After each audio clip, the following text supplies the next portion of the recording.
Hey guys, welcome back. I'm top music attorney, Miss Crystal, and on this channel, we recently covered Lil Durk's Aha music video. I gave you some legal analysis about the song, the video. I'll be sure to link that down in the description below. As you guys know, I respond to almost all of my comments on this channel, and I appreciate the recommendations that you have been leaving. In today's video, you asked that I respond to Pooh Shiesty's Back in Blood featuring Lil Durk. So, if you're ready, let's go. Hi guys, I'm top music attorney, Miss Crystal. I'm an entertainment attorney, public speaker, and creator of the Top Music Attorney School for artists and record labels. I'm the owner of Dukes Up Records, and most importantly, I'm an independent artist.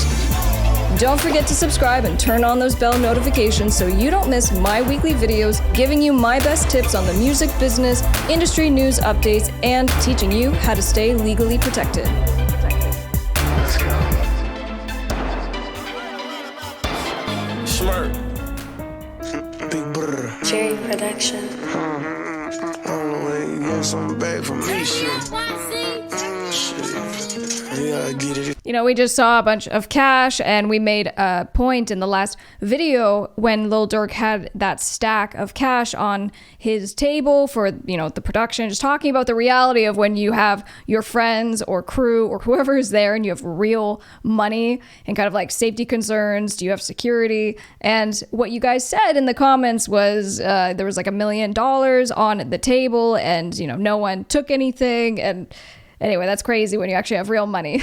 Shit in blood, huh? Bitch, I got my own fight, don't need security in the club. All they wolfing on the net, nigga, I thought. Bitch, I got my own fire, don't need security in the club. So he's saying he is carrying his own weapon. You was a thug. I ain't got nowhere to go, I shot up everywhere they was, yeah, you know. I shot up everywhere they was. So again, we talk about this when rappers and just artists in general put lyrics in their songs where they're admitting crimes. Now, he didn't say where it was yet. He didn't say where it was or how he did it, but he went and shot up some people somewhere. So that's not good as far as something that can be used against this artist later on if it turns out that there was a shooting somewhere and there were charges now against him. Who took this shit from you? Come get it back in blood.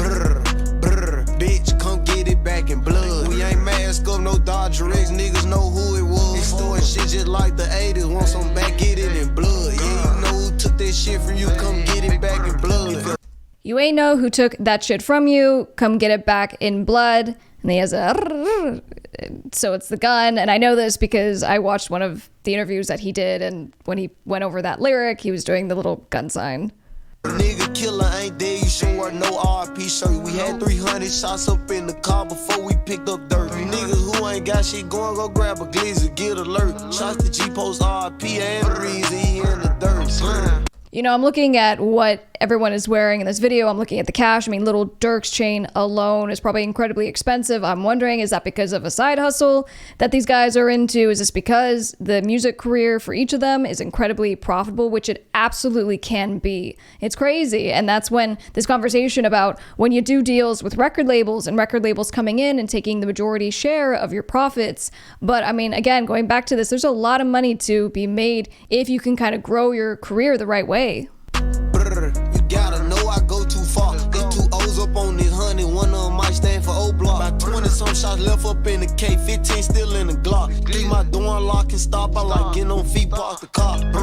We get up close, doing dirty, I ain't showing love. 11,000 all ones, left my right pocket in the club. 11,000 all ones left my right pocket in the club. I'm assuming he's talking about being at a strip club. And when it comes to dropping $11,000, really not that crazy. We covered with the whole Travis Scott Astroworld Festival tragedy and kind of what happened and transpired after that. And if you guys recall, Drake went to a strip club the following day and he dropped $1 million in cash. And there was just this crazy footage and pictures that came out. You could just see money all over the ground.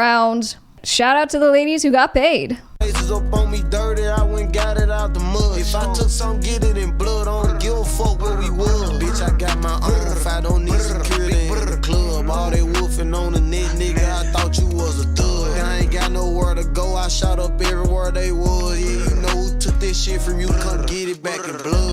Yeah, I can tell this was done by the same production company. I don't know if it's the same cinematographer, but it has a very similar feel to the Lil Durk video, as far as not only kind of, the shots themselves going in and out, the styling overall of it, but also even in the color correction, what we're seeing. I liked the last video that we reviewed. I'm digging this video. So obviously this is a good production company, and a lot of these artists are hiring this company. Bitch, come get it back in blood. We ain't mask up, no Dodge drugs. Niggas know who it was. Extorting shit just like the 80s. Want some back, get it in blood. Yeah, you know who took that shit from you. Come get it back in blood. Killed your man, you keep on talking. Better get that shit in blood. Give my shorty them a dub, then they gon' walk inside the club. Hit his little ass with that switch. I bet that switch up his nerve. Fuck the ops inside my city. Lil' bro, put them in the mud. So back to the line, fuck the ops inside my city, little bro put them in the mud. So it's not even self-snitching now, you're just snitching on other people. I think the rule of thumb that we're learning from this channel and these reaction videos is just don't do that. You can't come back to your hood, huh? No. He was dissing on my cousin, now his ass all in that wood, huh? Book his ass, I wish he would come. Pussy. V-Roy pop up out that car with that new Glock, I wish he would run. His ass playing, bitch, I'm really icy. Pooh Shiesty, that's my dog. But Pooh, you know I'm really shiesty. You told all them OT niggas that you really slide. Pussy. Tell the truth about your game, bitch, they really dying. Bitch, I got my own fight, don't need security in the club. All they wolfing on the net, nigga, I thought you was a thug. I ain't got nowhere to go, I shot up everywhere they was. Yeah, you know who took this shit from you, come get it back in blood. Bitch, come get it back in blood. We ain't I don't know how to say it other than a lot of tough guy talk here, right? So, step up to me if you want to come and do something about it. Let's go. And, I'm killing people and I'm putting you down in the wood. And I get it. But when it comes to kind of getting out your violent aggression, there are other ways to do it, right? As a celebrity, especially as someone who obviously is so wealthy that you're just flexing all your money. You have all this chain and all this bling.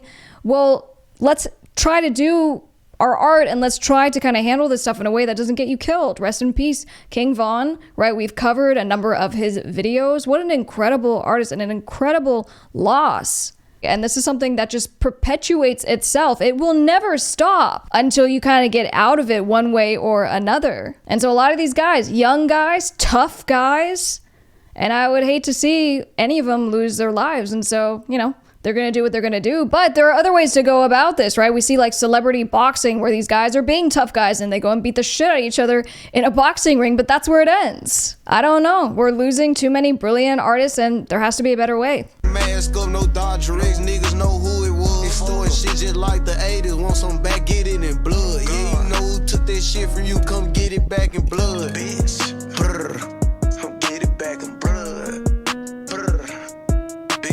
Jerry Production. From a branding standpoint, that's really smart for Jerry Productions to be doing that. Not only do they have the logo on the screen twice, the beginning of the video, at the end, but they also have that soundbite where you are hearing, right, the name of the production company. So that's a really, really smart move for trademarking yourself, for branding yourself. And obviously, I identified it. I called it out because I just saw it in multiple videos. So smart move.